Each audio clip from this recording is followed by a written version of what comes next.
Pinasyalan at binisita nga kami ng pamilya ni Babe John Lloyd galing Bicol. Alas 6 sila ng umaga nakarating at tulog na tulog pa ako kaya naman hindi ko na sila nasalubong. Yung mga oras nga na to, kakabangon ko lang. Siguro mag-aalas 12 na to ng tanghali. Una nga nilang napansin at una nga naming pinag-usapan itong ilong ko. Ang ganda nga raw ng ilong ko, muntik na nga akong di makilala ni mama.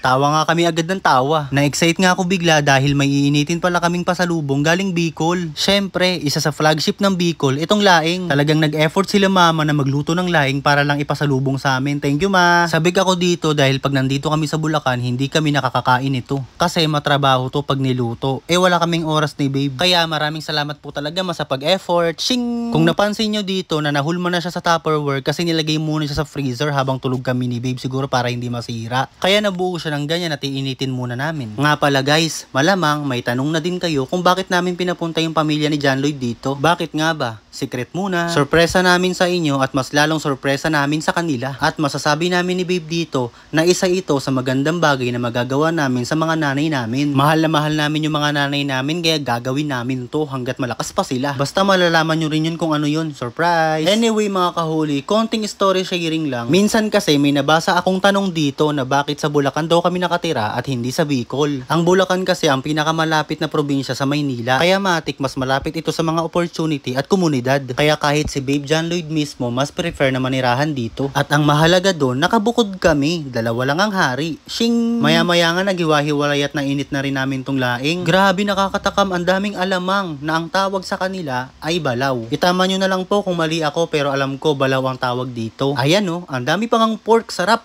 At hindi lang yun ang pasalubong nila sa amin galing Bicol dahil ang dami rin nilang dalang tuyo. 2 plastic yan at itong isang plastic daw ibigay ko kila mama. Thank you po. At hindi lang yon, may pansit ba to? Nakalimutan ko nga lang kung ilang kilo to, basta marami to, parang isang bundle. Nagbubukod nga ako sa isang plastic para daw ibigay ko raw sa mama ko. Thank you po. Matagal-tagal na stock to pang merienda. Kapag umuwi nga kami ni Babe John Lloyd sa kanila sa Bicol, hindi nga kompleto ang panahon kapag hindi kami nakakapag-merienda ng pansit ba to. Kahit nga wala to masyadong sahog okay lang kahit ginisa ang sarap pa din. Tapos medyo basa siya na may tinapay ka, naku sarap.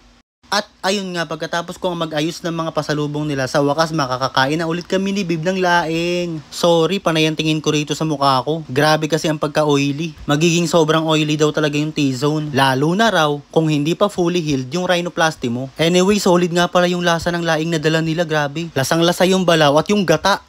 Pagdating nga ng hapon, nagluluto na naman sila ng merienda. Kung sino pa yung bisita, yung pa yung nagluluto. Pasensya na po, hindi ko po 40 ang kusina. Kung ako kasi nandyan, feeling ko puro kapalpakan lang yung magagawa ko. Nakakahiya, hindi na nga ako magaling magluto, ipapakain ko pa sa iba.